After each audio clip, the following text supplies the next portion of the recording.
You are listening to the Your Next Season podcast, the show designed to keep you informed and uplifted through candid conversations with our guests and host, motivational speaker, and life coach, Gigi Hopkins.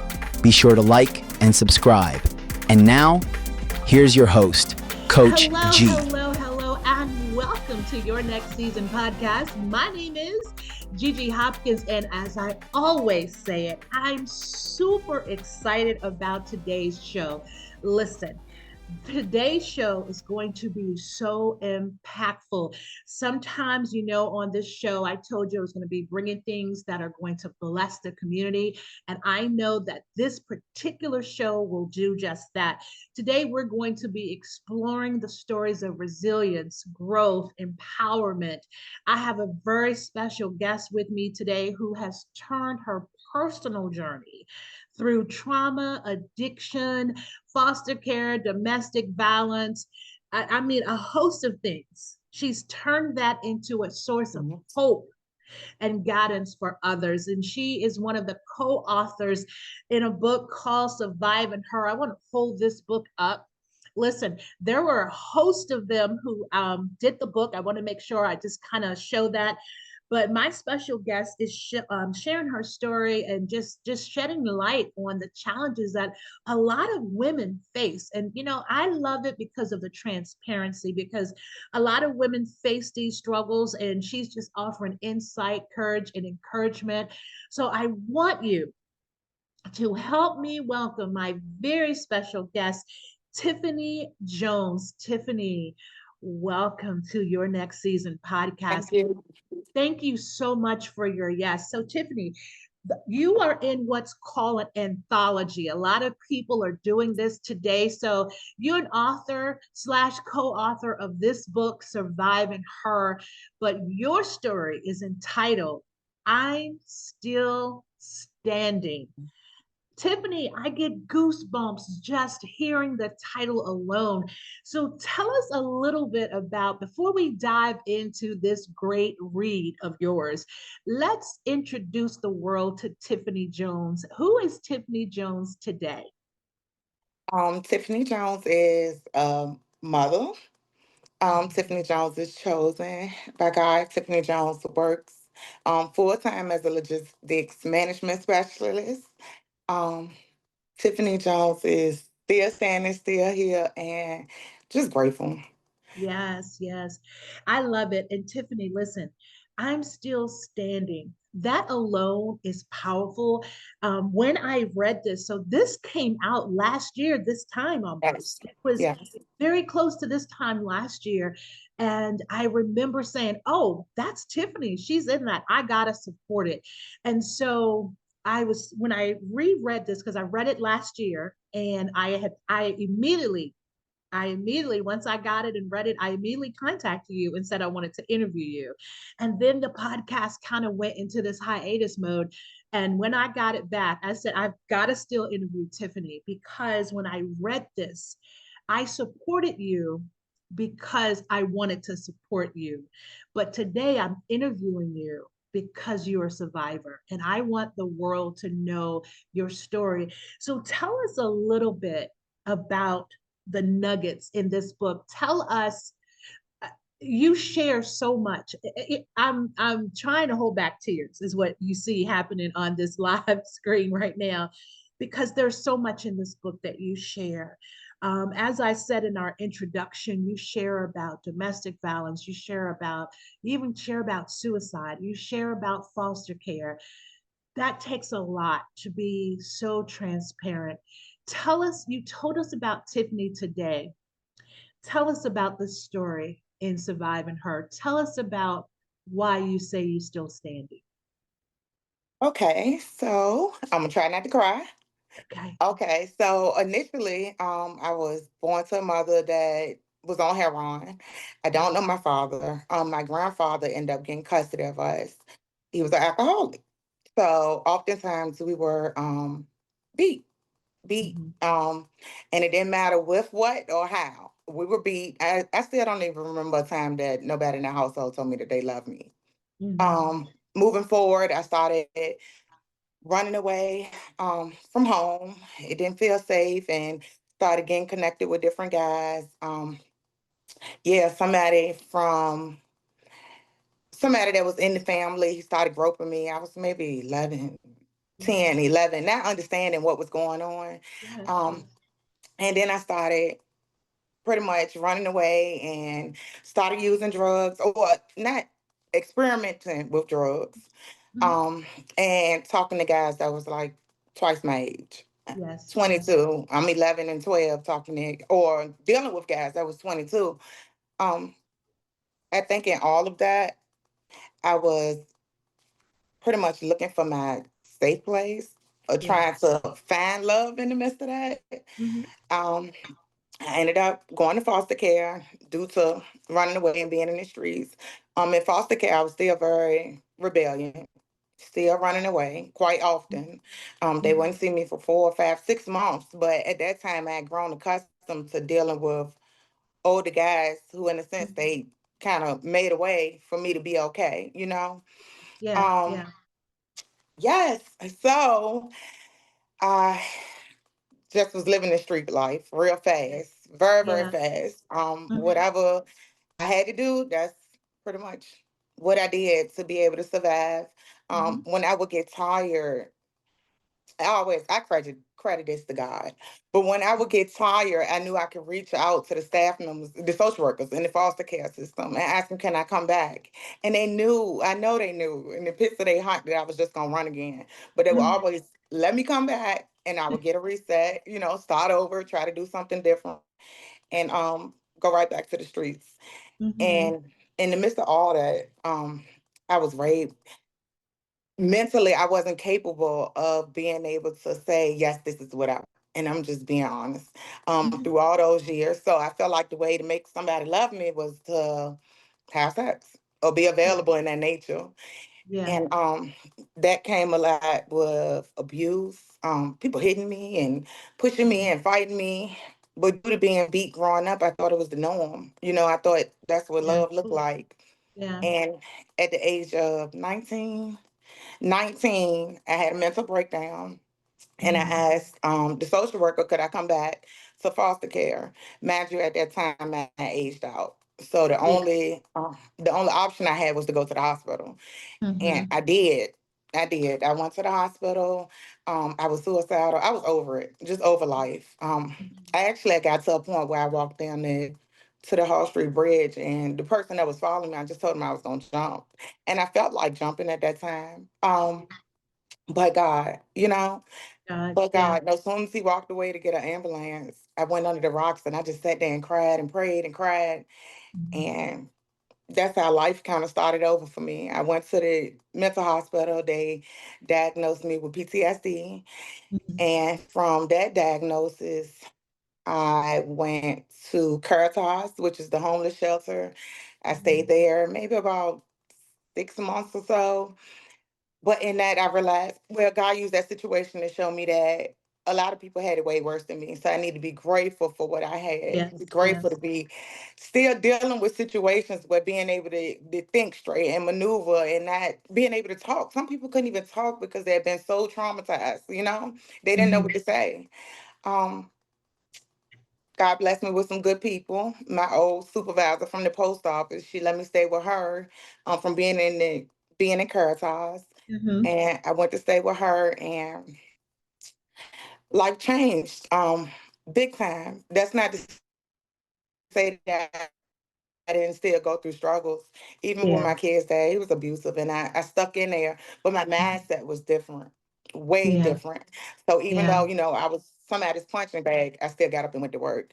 I still knew that I had a Yeah. support system that I can reach out to.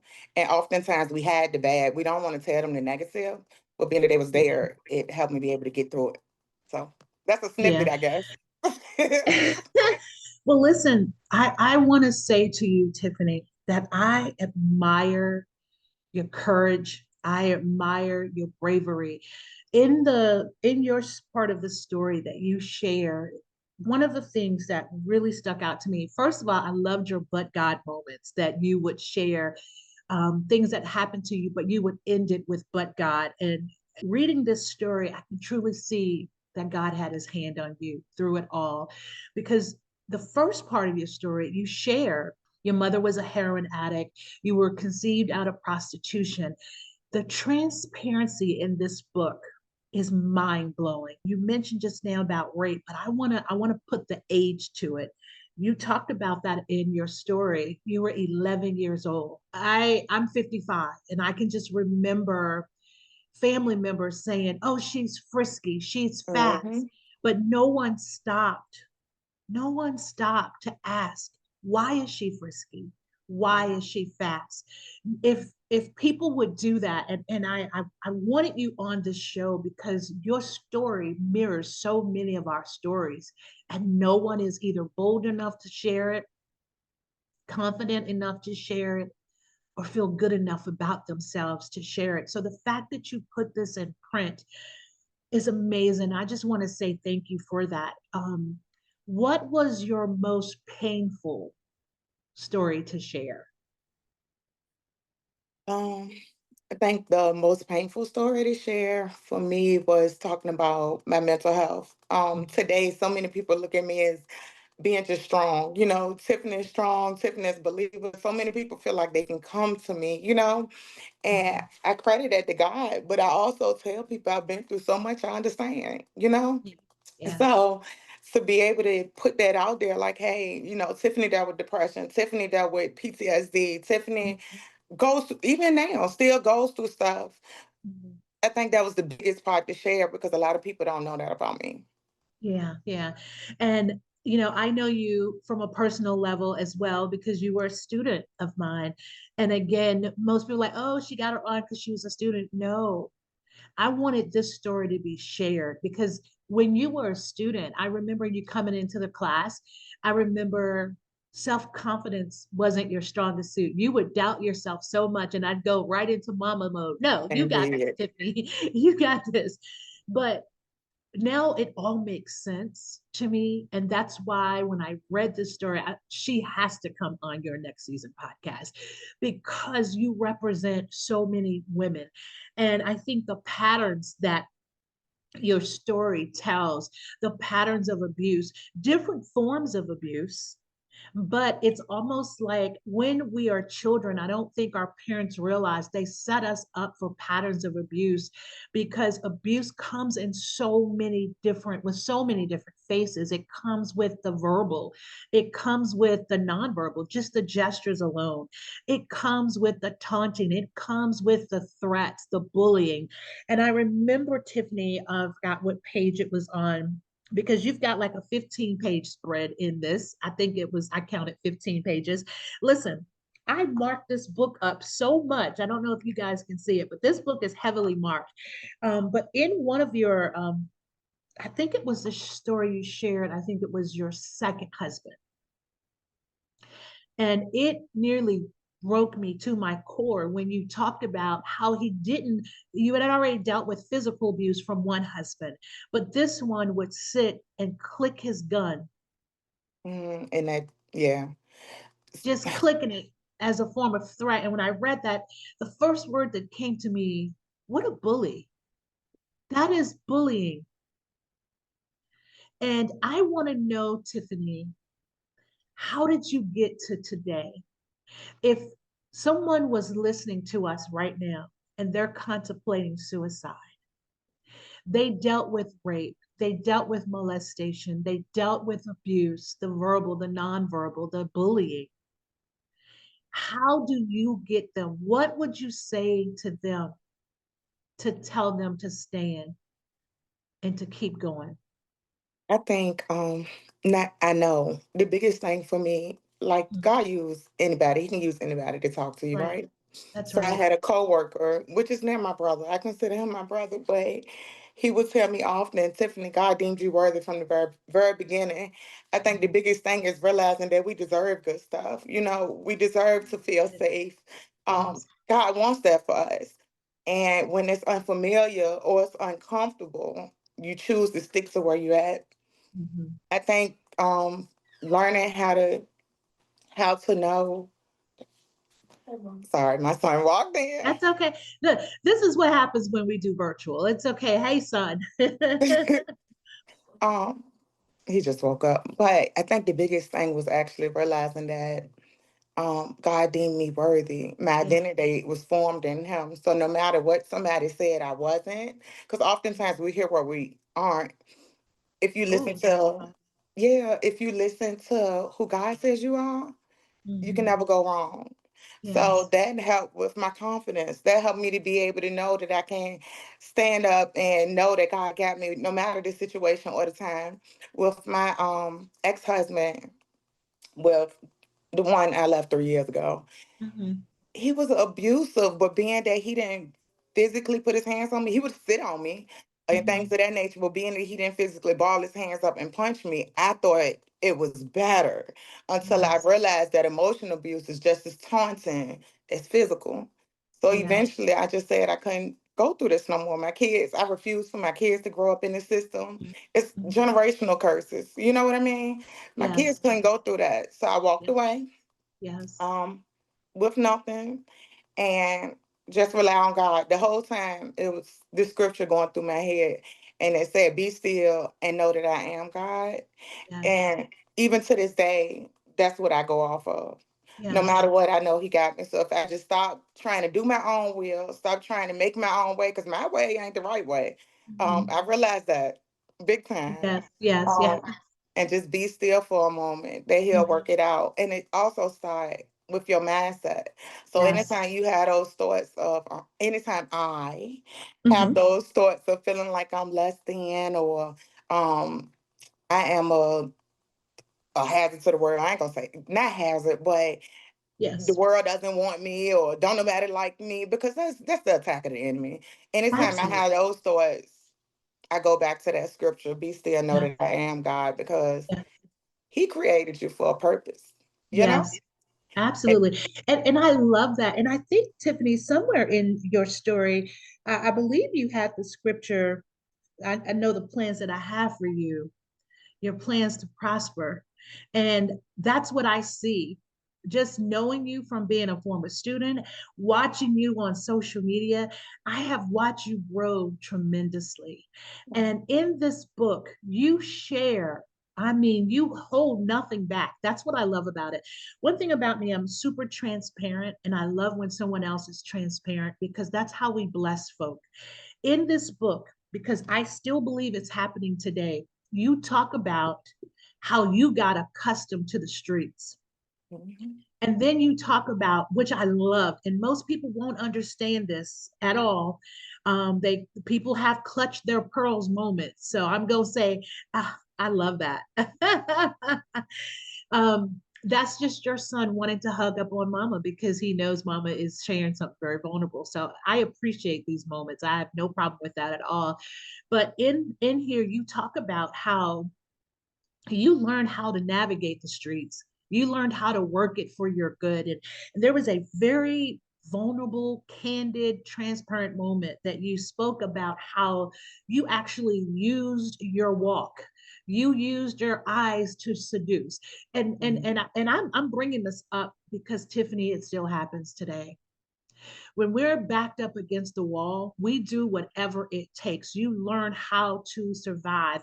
When I read that, I didn't read, back in the day, they used to call people floozies and other Yeah. words that I don't want to mention on the podcast, out of respect for the ears of the child that may listen. However, people deem folk with some horrible names.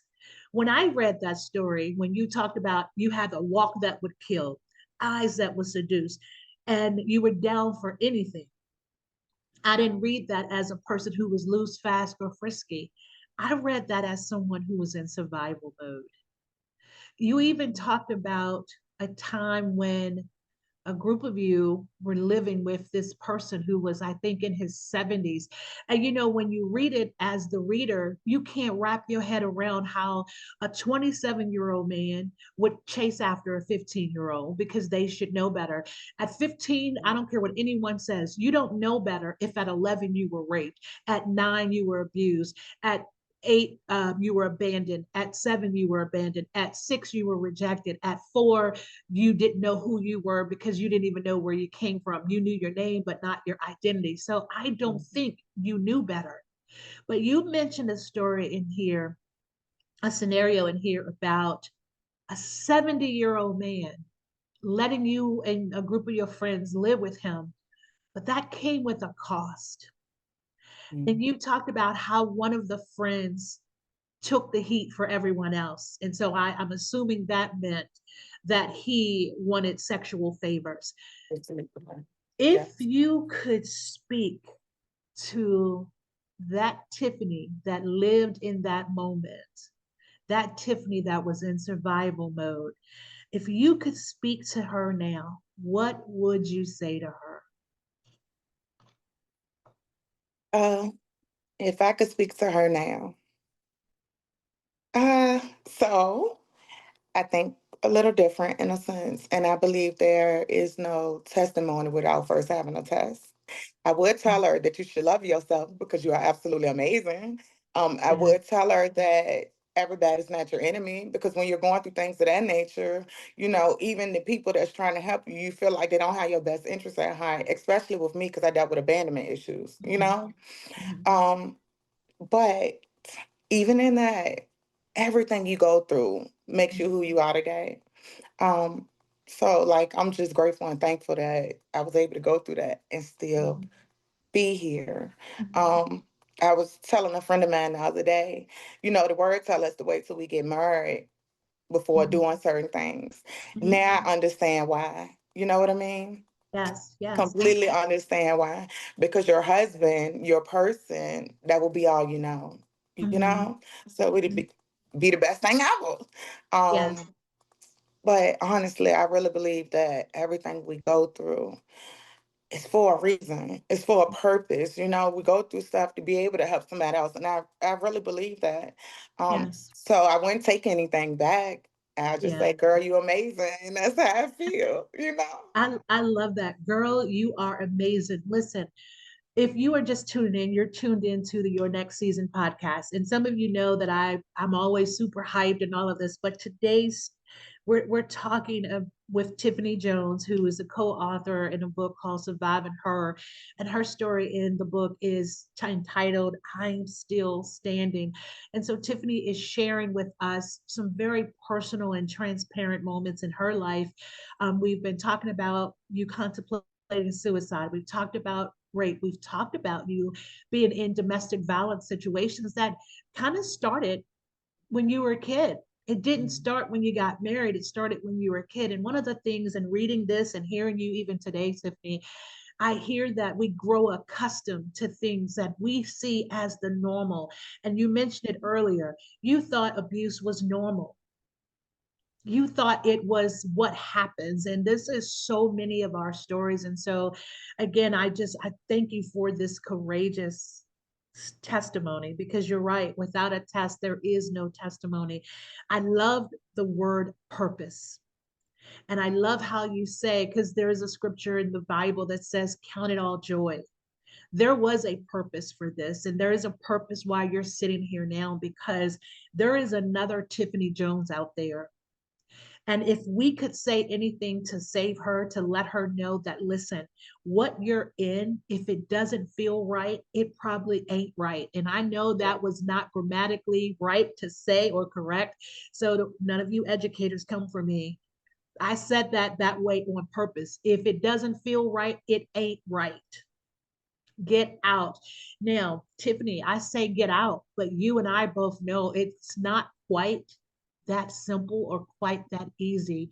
What was Tiffany's turning point? How did Tiffany get out?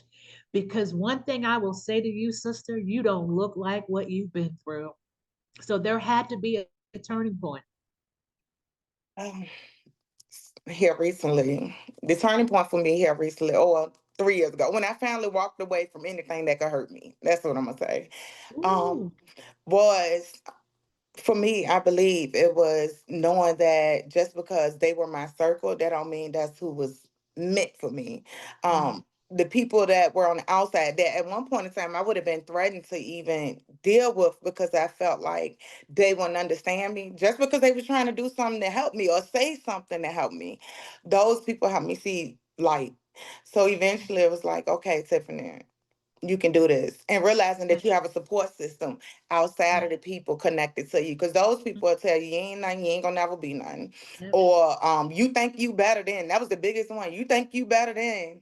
Mm-hmm. No, that's not the case. You Yes. are, in a sense, you are better than your circumstances. But the Yes. thing about it is, I believe if I can do it, anybody can do it. Yeah. So I think the biggest thing was connecting myself with people that actually saw Tiffany for who Tiffany was, and learning what it is it meant to be outside of trauma and abuse.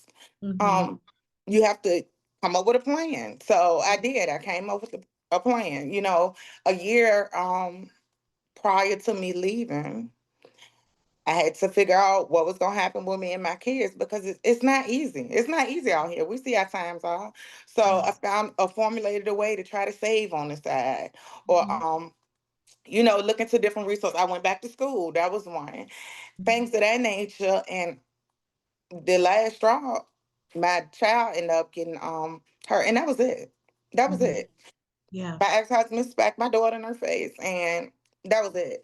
That was the end. Yes. Yes. So you gotta do what you gotta do. As moms, oftentimes, Mm-hmm. not even as moms, as women, Mm-hmm. oftentimes the abuser will try to make it so you don't have anything whatsoever. So you get to a point where you're stuck, or you Yeah. feel like you're stuck. You can't go nowhere, you can't do anything. But that's not true. Even if you need to reach out to me, I'll give you all the resources in the world. That's not true. It's a village of people that want to see you grow. It's a village of people. Yeah, and they are here for you, and don't feel like nobody understands, because there's people out here that actually understands. Not only do they understand, they want to see you do better because they made it through. Yes. And one of the things that I loved that you just said, because when we are in situations with an abuser, they start trying to tap into this. They get into your mind and they start saying things and they repeat it, because eventually what you feed your soul becomes your soul. And people, even abusers, know that. So they speak death into you so that you won't explore life. And so you have to see past that. And sometimes it takes another outside situation that doesn't involve you directly for the light bulb to come on. For you, it was a smack in your daughter's face. Yeah. And you said, that is it. That's the final straw. I commend you for that, because you also said it's not easy out here. And there are women, and I want to speak directly. Oh, I want to speak directly to you right now. You don't have to stay in the mess that you're in. Tiffany is a living testimony of what happens when you're brave enough to walk away. When you do that and you start loving yourself more than you love the circumstance or situation, you will see a way out. Because when you're in a situation with someone who is beating you down with their words, their hands, in your situation sitting on you, that is abuse. Clicking a gun just so you can hear it click, that is a bully. That is threatening behavior. It's abusive behavior. And so we get into a funk where we think about, how will I pay the bills? If I leave this situation, how are my kids? And when we have children, it takes on a different toll, because we take ourselves out and we put our Mhm. children in. But I commend you for making that the last straw, because sometimes we don't realize, Tiffany, what you stay in is what you teach your children to stay in. So Yeah. I applaud you for getting out. Thank I you. applaud you.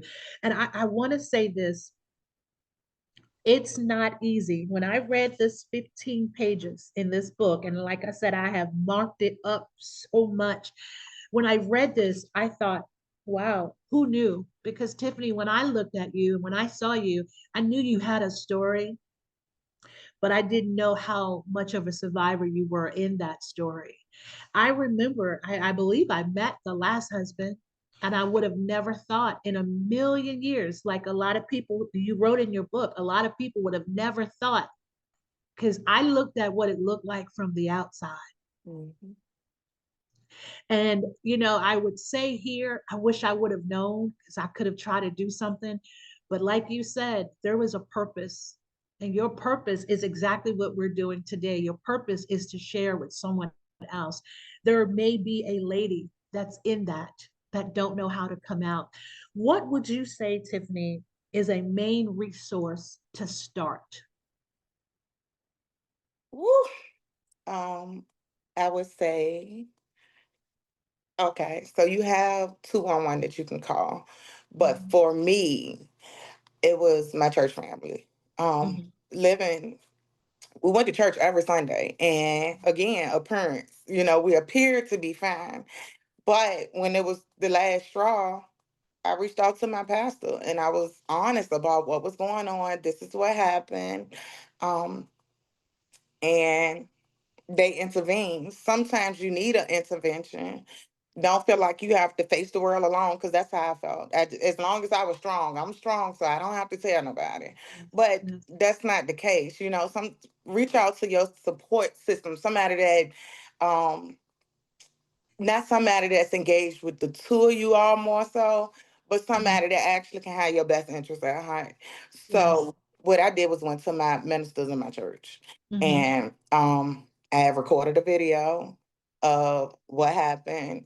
He mhm, didn't know because I just set the phone down and recorded it. And I said, this is what's going on. yes, Because sometimes you feel like people don't understand, or if you say it, mhm, they're not gonna believe you. That was mhm, my thing. I didn't want to say anything because I felt like nobody believed me, because he yes, did so well with covering things up, mhm, and appeared to have it all together. So mhm, that's what I did. My advice is to reach out to somebody that actually has your best interest at heart. mhm, Everyone has those people. And for me, I was scared to reach out to people because I would push people away so they mhm. wouldn't be in my business. Yes, yes. But if you're hurting, that's not business to keep. Mhm. So I reached out to my pastors. Yes. You just, the nugget that you just dropped, if you're hurting, that's not something you should keep. And I think we grow up in a culture, especially the African American culture, where Tiffany, I say this every time I make this statement. I always say there should be rugs the size of mountains in some of our homes because we were taught to sweep things Yeah. under the rug. Don't you dare talk about it. All you need is God. And listen, please don't you church folk come for me. Because if anyone loved the Lord, I am one person who is completely sold out for Christ, completely sold out. When I make this comment, I boldly make this comment. It is foolishness to tell people to sweep stuff under the rug. And I can remember that's what we did. And people just said, all you need is God. You don't need nothing else. You just need to pray. Well, here's a Mhm. thought. There are some people that don't even know how to pray because they've lost all hope. Yeah. They lost all hope in prayer. They lost all hope in the church folk. They lost all hope in Mhm. God. And our job, which is why I wanted you on here, because your journey with God has been amazing to watch. And I wanted you on here because I wanted to quash that notion that you don't discuss what goes on in your house. Yes, you do. If it's hurting you and you are backed up against the wall, you can't see your way out. There are people, there are resources to help you out. And Tiffany, I want to say to you, wow, I'm so proud of you. You're like one of my daughters because you came through our doors at the school, and you're like one of my daughters. And I want to commend you on your survival story. I want to commend you on being bold enough to tell this story to the world because it's once it's in print, there's no taking it back. But this is going to bless so many people. And to see how you have flourished in your walk with God is amazing. I want to commend you for being a wonderful mother to your children. I believe you have three children. Yes, I Yes. have three. And I want to commend you because I watched you even in the school. You made sure your kids were taken care of. And in this book, you talked about how when you were a kid, you had less than desirable environments to live in. In fact, one of the things that stuck out to me the most, Tiffany, is I read how You were in and out of the foster care system, in and out of, you went to some shelters, you went to some detention centers. And somewhere in this book, you said, you finally felt free. I got to find it. You talked about when you went into a detention center, you finally felt free there because you felt safe. And that is amazing. Some people may not get that, but to go to a detention center and be freer there than you are at home speaks volumes of what you went through. It Yeah. speaks volumes. Even some of my staff now, we still stay in contact. I think when I went to the detention center, even though, back then I looked at it as if I was a number, I was just a number. Hmm. They showed me love. They showed me structure. I didn't Hmm. have to worry about getting beat. I didn't have to worry about roaches crawling in my ear, all types of stuff. You know what I mean? And I would rather be there than I would at home. So I would do stuff to get locked up. They'll tell me, if you don't go to school, I'm gonna lock you up. Okay, lock me up, please. Yes, yes, yes. And that was my second home. Even to this day, if I see somebody that used to work there, they're like, "Hey, Mm-hmm. Tiffany, I'm so proud of you," because Mm-hmm. they remember when. Even when I went to, I tell my brother all the time, we talk about it. Trevon, God knew we need to be in foster care. I Mm-hmm. have brothers and sisters that grew up with their dads and things of that nature. And they're going through stuff right now, Yeah, major yeah, stuff, yeah, drugs, that's the yeah. biggest thing. But being that we went to foster care, we had a choice in a sense. Either Mm-hmm. you're gonna live this way or you're gonna live that way. And it took me some time to get it because I went through Yeah, some stuff, yeah. but it taught me so much, Mm-hmm. so Mm-hmm. much. One of my staff members, I've mentioned her in the book, Miss Jones. She was Uh-huh. one of my staff members in Jacksonville. And to this day, my kids know her as grandma. Like that was my heart. I don't have too much family, but God put the people in my life that I needed. Yeah. You know what I That's mean? a long-standing relationship because that was a long time ago. And that just gives credence to what she's seen in you. Because sometimes people in leadership roles and authoritative roles, we don't know it when we're younger. We don't see it because we're thinking about our own selves. We just want to live how we want to live. We're trying to escape some stuff. We're trying to get into some stuff, whatever the situation is. But I love that she stayed in touch. And that tells me, Tiffany, that she saw something in you back then and she grabbed a hold. That, I think you refer to her as your angel. I believe that's Yeah. how you deemed her in the book. God will send an angel and that person will stick to you closer than a brother, just like Jesus. I'm telling you, that's the type of friend that they would be for you. And the fact that she's still in your life, I love that for you. This to me is a story of hope. And I want all women to grab a copy of this. How can we get a copy of Surviving Her? I mean, I have my copy, but this book right here, I want to try to hold it up. This book right here is everything. But I need you to come on over to these pages and you can read all of it, but I definitely need you to read I'm Still Standing. How can we get a copy of this book, Tiffany? Okay, so on Facebook, I have a Facebook. It's Author Tiffany underscore Jones. Okay.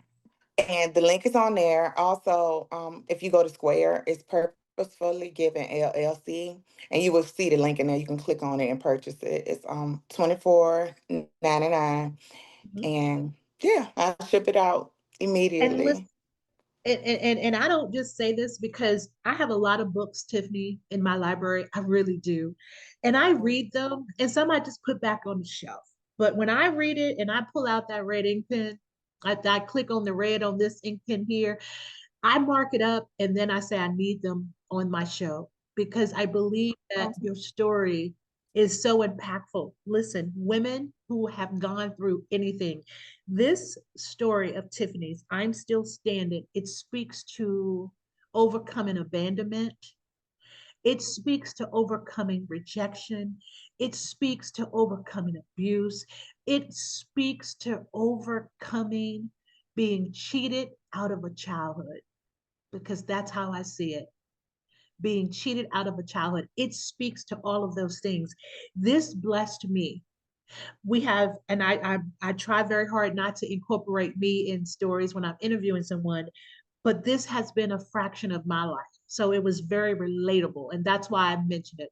This book is relatable to a lot of us. So, Tiffany, thank you, because this book gave me strength in this hour, because reading it all over again, the resilience, and the one word that's really coming out to me now is power. There is power in the name, but there is also power in your testimony. And it's because of the name. It's because God had his hand on you completely. And I'm so thankful and grateful for that, because again, you're like a daughter to me. And this has been tough for me, because as I told you when we were talking before we started, I was in tears when I finished reading this again to interview you. But I thank you once again for such a powerful testimony. I'm still standing. So tell me, Tiffany, how has this life changed you as a mother, a friend, and a boo friend? uh, I so, had to throw that in there just a little bit. so You've as evolved so beautifully. as far as a mother, with my Mhm. kids, I always create a safe environment. They can talk to me about anything. I don't Mhm. always agree, of course, but we Mhm. talk through everything. And every moment of every second, I tell them I love them because I still don't remember that. Yes, I don't remember yes. anybody telling me that. Mhm. So, yeah, that's the biggest thing for me. I work hard. But the biggest thing for me is I didn't have a mom and I still don't have a dad. I didn't have a dad. So, no matter what somebody else doesn't do in a sense, I just make sure I'm there for them. Yes. They kind of spoiled. They kind of Yeah. spoiled in a sense. I feel like they're spoiled, No, but let me be you clear know, about something, because people tell me my youngest son is spoiled, and when he was younger they tell me my oldest son was spoiled. I don't believe that a child can be spoiled. I think they could just be loved in abundance. And that's yeah, that's yeah. that's how I reference it. People like that's just a cover up. They are spoiled rotten. No, because there is a certain something that you do when you've been through abandonment, when you've been through rejection. You'd never want your children to feel that way. And I applaud you. I commend you for making sure that your children don't live the life that you've struggled through and had to live. So I commend you, because I think you're a great mom. I do. I watch your kids are, Thank you. you take them everywhere. Listen, I watch y'all still on Facebook. I love it. I be rooting for you in the background, cheering you on. I'm seeing all the different things you have them involved in. You are a great mom. But Oh, I also see this new smile on your face that I absolutely love. Now, I know you have a great relationship with the Lord, and I know that's part of that beautiful smile on your face, and you're a great mom, but I think you have a better life going on now than you had before. So I want to commend you and congratulate you for that life. We'll leave it at that. I won't say thank anything you. else. Wink, Thank you. wink. But I do. I love the glow. I You're can't say. I just wanted to say one thing. So after I left, right, it was a process. I had to take time. The last 3 years, a little bit more than 3 years, I took time for Tiffany. So that meant I didn't date for real. that's good. Nobody came to my home. I didn't have sexual relationships. I just took time to figure out what it is that Tiffany liked, Tiffany wanted. And what made me happy, because I didn't know, because I was a people pleaser. Everything I did was based on what made somebody else happy, you know? Mhm, mhm, So once I realized that, and I legitimately was like, okay, God, I think I'm ready. mhm. Yeah, now I'm starting to get what I probably should have been getting all along. You know what I Yes, mean? I'm starting to yes. feel worthy of somebody Oh, loving yeah. Tiffany for Tiffany. Yes, yes. And you said earlier too, and I love this because I wrote down on in my paper, you said allow yourself to be loved. And I can see that you put in the work. And listen, I call that the purging. 3 years of purging, because you had to filter out everything that you had allowed inside of you. That means the words that you allowed to penetrate your soul. That means the people you allowed inside of you, and I'll keep it that way to keep it clean, but you know what I mean by that. Yes. It means the abuse. And people's like, you don't allow abuse. And I'm not saying you allowed it, but you didn't know not to allow it. Mm-hmm. And so I love that you took the 3 years. And yes, sometimes it takes that long. You take however long it needs to.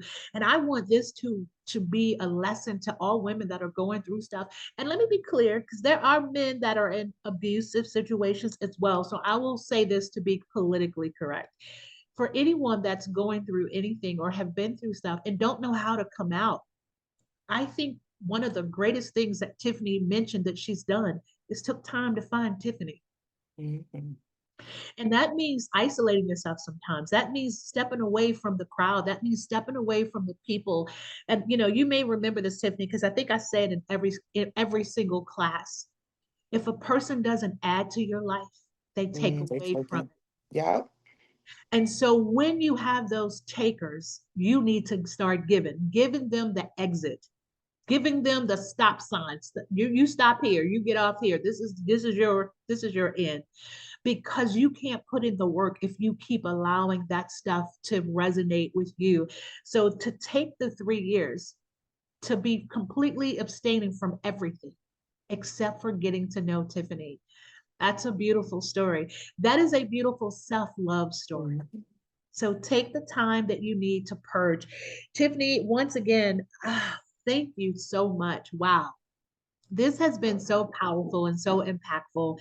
So again, I'm with Tiffany Jones. She is the co-author of Surviving Her. Please get your copy. The link is at the bottom of the screen so you can purchase your copy of this book. It's $24, but let me tell you, there is thousands of dollars worth of nuggets in Tiffany's story. And I'm pretty sure there's other stories too, but I'm interviewing Tiffany, so that's why I've talked about her story in this anthology.